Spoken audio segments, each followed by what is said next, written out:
Fala pessoal, sou o Vitor Saito, analista CNPI aqui da Suno, e hoje estou aqui com meu amigo João Crapina. Fala, Vitor, tudo bem? E aí, tudo bom? E hoje o João vai trazer para vocês um REIT que acredito eu que muitos de vocês têm interesse por esse assunto. Ele vai trazer um em específico, o City Office Properties, o CIO. Mas antes da gente começar, já deixa o like aqui no canal, se inscreva e bora pro vídeo.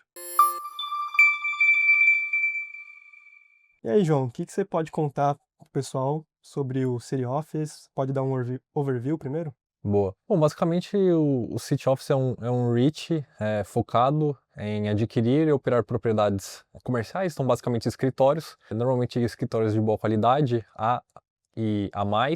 Geralmente eles estão localizados nas regiões Sudeste e Sudoeste dos Estados Unidos, conhecido como a parte do Sun Belt. Essas regiões, como a gente vai ver mais para frente, elas têm tendências positivas, então questões demográficas, crescimento econômico, baixo desemprego, baixos impostos, e tem uma boa confluência de fatores que essas regiões se tornam, tenham boas tendências no futuro. Hoje eles têm 22 complexos de propriedades, isso dá em torno aí mais de 50 propriedades, cerca de 52 propriedades, então são cerca de 493 mil metros quadrados de área bruta alocável própria. Se a gente pegar a operada total, considerando até a participação que não é da empresa, eles têm cerca de 503 mil metros quadrados de área bruta alocável. Bom, falando um pouco do modelo de negócio, não tem muito segredo.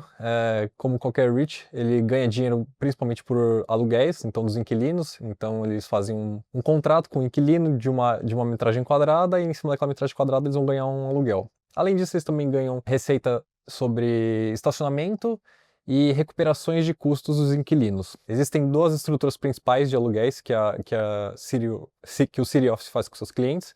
Então seriam os de serviço completo, que basicamente é um arrendamento onde o cliente paga todo o aluguel e a City Office arca com os custos da propriedade. Porém, nos contratos tem digamos assim, um teto, né, um stop, que se as despesas passarem a partir de um certo nível, eles podem recuperar essas despesas com os seus inquilinos. Além disso, eles também têm alguns contratos que seriam os Triple Net Lease, ou os conhecidos lá nos Estados Unidos também como NNN.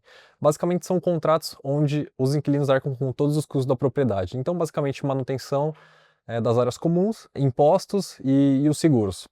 Além disso, esses arrendamentos eles possuem como eles chamam nos Estados Unidos de escalators, basicamente seriam aumentos anuais. No caso da City Office, seriam aumentos fixos, contratados que eles já fazem antecipadamente com os inquilinos. Alguns dos contratos ainda possuem cláusulas de cancelamento, ou seja, se algum cliente quiser cancelar o contrato antecipadamente, ele vai ter que pagar uma multa. Isso é basicamente o jeito de proteger a empresa se alguém quiser sair antes do fim do contrato. Atualmente, cerca de 15% da metragem quadrada total da companhia possui essas cláusulas de cancelamento. Bom, falando um pouco do portfólio deles, hoje eles possuem 503 mil metros quadrados de área bruta alocável. Desse total, 27% está localizado em Phoenix, no Arizona, seguido da Flórida, sendo 19% em Tampa e 12% em Orlando. Como eu disse, as propriedades são bem localizadas. Então isso historicamente também deu uma boa taxa de ocupação para essas propriedades, então historicamente ficou em torno de uns 90%. Quando chegou a pandemia caiu para baixo disso, mas como vocês podem ver no gráfico, pessoal, hoje está recuperando até o que era no passado, antes de 2020, a perto de 90%. Em questão dos arrendamentos, hoje você tem aí uma base de inquilinos bastante diversificada.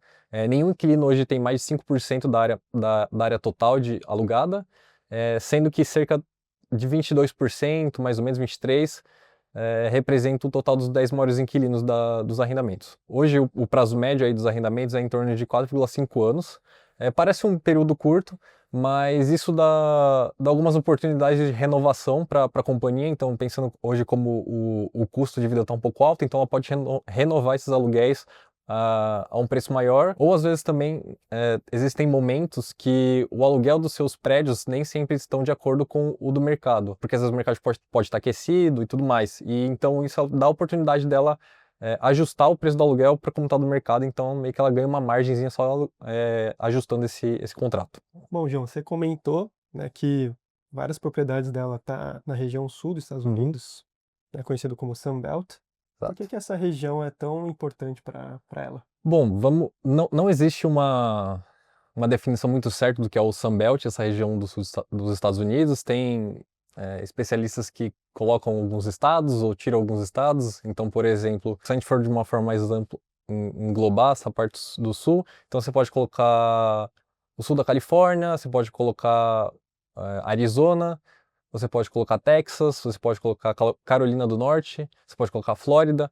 Então, se a gente for falar que é o sul, então tem toda essa parte do sul dos Estados Unidos. E por que tem tendências favoráveis? Então, primeiramente, é a questão de trabalho. As maiores vagas de trabalho que historicamente estão vindo de lá, isso porque muitas empresas estão mudando para o sul dos Estados Unidos, em razão que os estados da região são mais favoráveis a negócios. Então você tem menos burocracia, menos impostos e isso atrai essas empresas. Então você atrai empresas, você aumenta as vagas de emprego, consequentemente você atrai as pessoas para a região. Além disso, o clima é mais ameno, é mais quente, diferente do norte do país, que é frio. Você tem uma grande população jovem, então mais produtiva, que às vezes quer ter filhos também, então isso aumenta a população da região. E além disso, o custo de vida é muito mais barato. Então, se você pega, por exemplo, tem muitas pessoas hoje indo para a Flórida porque é muito mais acessível você adquirir uma casa na Flórida do que, por exemplo, em Connecticut ou Nova York. Então, todos esses fatores fazem com que a região seja atraente para empresas, porque você está vindo mais empresas, mais pessoas, então pode ter uma demanda ao longo dos anos pelas suas propriedades, ou seja, isso pode converter em maiores aluguéis, e o que vai converter em maiores resultados, maiores dividendos ao longo do tempo. E só alguns dados, se a gente pega hoje, cerca de uns 60% aí da população dos Estados Unidos está na região de Sun Belts, e se a gente pega na última década, cerca de 75% do crescimento dos Estados Unidos veio dessa região. Então você vê que é uma região que cresceu muito e provavelmente ao longo do tempo vai continuar crescendo. Então vamos falar um pouquinho do setor então? Como é que funciona, né, o setor de office, de escritório lá nos Estados Unidos? Como é que está o panorama atual do setor? Você consegue explicar um pouco disso pra gente? Certo, vamos lá. O setor imobiliário, né, essa parte de office, de escritórios, ele tem uma ciclicidade grande, então vamos dizer que quando falta oferta de espaço, você tem um aumento aí nos aluguéis e isso atrai novos desenvolvedores. Então vai vir uma grande quantidade de prédios aí que vão entrar em construção, só que eles não entram no mercado no mesmo momento, eles demoram aí entre 4 a 5 anos para entrar em operação, e quando eles entram em operação, normalmente a demanda não consegue absorver toda essa oferta que entrou de uma vez, porque normalmente você tem esses booms muito grandes, você tem uma expectativa muito grande. E então a demanda normalmente não consegue absorver de uma vez essa nova metragem de escritórios. E o que acontece é que normalmente você tem uma vacância maior logo após que entra todos esses escritórios novos em operação, que isso pode levar a menores aluguéis e algumas empresas às vezes não aguentam, começam a quebrar, entrar em falência. Aí você começa também empresas a venderem escritórios abaixo do preço de mercado para arcar com essas dívidas. E além disso, você também tem outras empresas que começam a redesenvolver os seus prédios. Ou seja, às vezes elas fazem demolição ou até mesmo transformam os escritórios em apartamentos para pessoas morarem. Então normalmente você tem essa ciclicidade. E então você tem primeiro esse boom de oferta, depois ao longo do tempo vai absorvendo, você vai tendo um ajuste entre oferta e demanda, e quando normalmente ajusta, de novo você tem outro boom. E a gente pensando hoje na situação atual, a gente passou por um boom aí entre 2019 e 2020, antes da pandemia. Você teve muitos escritórios que estavam entrando em operação, que iam entrar em operação, na verdade. Você tinha muitas construções no momento, e junto disso você teve a pandemia. Então você teve muitos escritórios que entraram em operação aí nesses últimos anos. Além disso, você teve uma alta vacância por conta da pandemia. Ou seja, você teve muita gente que começou a trabalhar em casa, reduzindo a demanda por escritório. Então hoje você está tendo uma das maiores vacâncias aí da indústria, está cerca de 20%, uma das maiores dos últimos anos. Como eu falei que acontece nesse ciclo, agora você está tendo muitos empreendimentos sendo demolidos, desenvolvedores fazendo retrofit das propriedades, ou até mesmo, como eu falei, vendendo abaixo do mercado, a preço de mercado, como está acontecendo agora em Chicago, por exemplo. Então a situação não está muito boa para o mercado de offices atualmente, tem muitas empresas que estão endividados, o juros subiu, então muita gente, como eu falei, está tendo que se livrar de prédios dos classe B. Os classe A ainda você tem uma demanda maior, porque normalmente os classe A são escritórios mais novos, que têm comodidades melhores, como por exemplo academia, restaurantes, atividades que não é somente aquele escritório padrão com as separados, cada um com a sua mesinha. Então normalmente esses conseguem se manter hoje em dia. Olhando assim, parece que não é o fim da indústria de escritório. Então você teve muitas pessoas falando que o trabalho presencial acabou, só que a gente tem observado é que muitas empresas têm voltado para um sistema híbrido ou até mesmo 5 vezes por semana. Se você pega, por exemplo, a Amazon, JP Morgan, essas empresas têm voltado para o presencial 5 dias por semana e isso tem começado a aumentar a oferta pelos escritórios novamente. Além disso, agora mais recente, você teve AT&T também.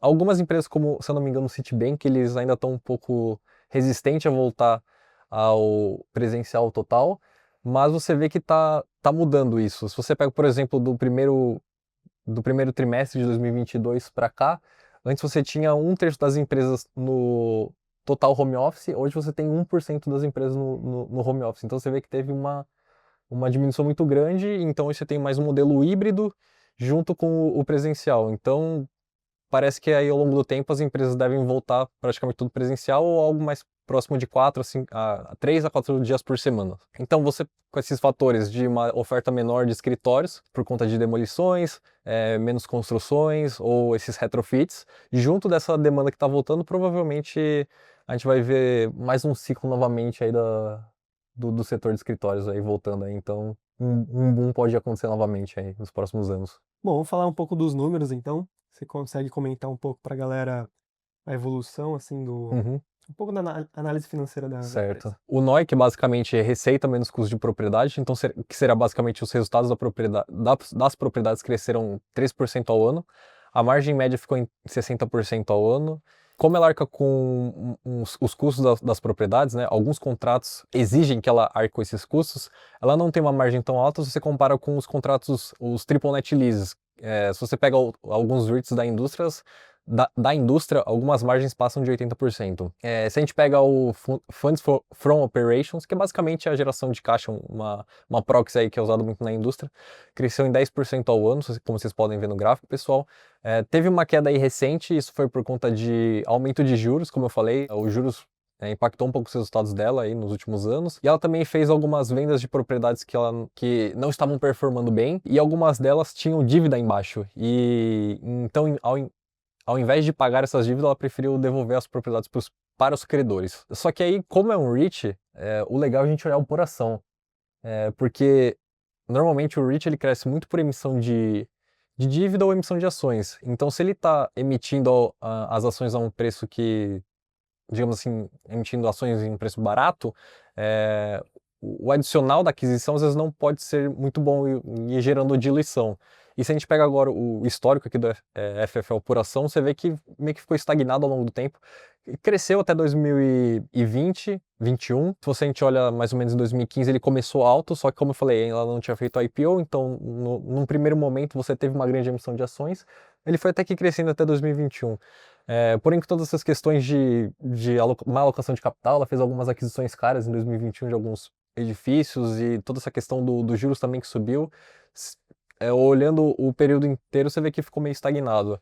Em questão de dividendos também, os dividendos ficaram mais ou menos na mesma, não tiveram um patamar de crescimento e com um payout bastante de próximo assim do FFO, ou em alguns anos também até passando. Quando a gente olha o endividamento dela, hoje ela tem uma dívida líquida aí próxima de 600 milhões aí de dólares, 5,8 vezes dívida líquida EBITDA. Parece uma alavancagem alta, mas por ser uma empresa de properties é bastante recorrente, então normalmente aguentam alavancagens maiores, essas empresas que têm receita recorrente, por exemplo, escritórios, outros tipos de imóveis, telecom, business de assinatura e etc. Bom, e depois de tudo isso, né, bastante informação, quanto que você acha que vale mais ou menos essa empresa? Certo, hoje ela está na bolsa valendo 200 milhões de dólares, está pagando aí seus 7% de dividendo, tá umas 10 vezes geração de caixa livre. São uns números até que interessantes. E se a gente pega EV por metro quadrado, ela está mais ou menos negociada aí 1,6 mil dólares por metro quadrado. Só que se a gente olha historicamente, pessoal, como vocês podem olhar na tabelinha, historicamente ela adquiriu as propriedades dela nessas regiões que, como eu falei, tem tendências favoráveis, muito acima de 2 mil dólares por metro quadrado. E hoje no mercado você vê as transações mais recentes também estão sendo negociadas a 2 mil dólares por metro quadrado. Então, se a gente faz uma conta simples, vamos dizer que as propriedades do Sunbelt são negociadas aí próximas de 2 mil dólares por metro quadrado e as das outras regiões a 1.000 dólares por metro quadrado, a gente chegaria próximo de uns 900 milhões de dólares de valor de escritório e tirando essa dívida líquida ficaria uns 300 milhões. Isso daria aí uns 7 dólares por ação aí de nave. Não é um valor ruim, mas acho que hoje no mercado a gente tem muitas oportunidades melhores aí. Se a gente pensar em custo de oportunidade, tem empresas melhores para se investir.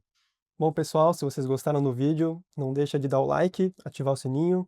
Deixem também nos comentários o que vocês acharam do vídeo, sugestões, feedback, quais temas vocês querem ouvir aqui. E a gente também está deixando aqui na descrição o link com o cupom de desconto do Suno Internacional, onde vocês vão ter acesso a diversos conteúdos, né? Carteira recomendada, relatórios, Suno Minuto, plantão de dúvidas, enfim, bastante coisa para vocês. Então, não deixem de aproveitar.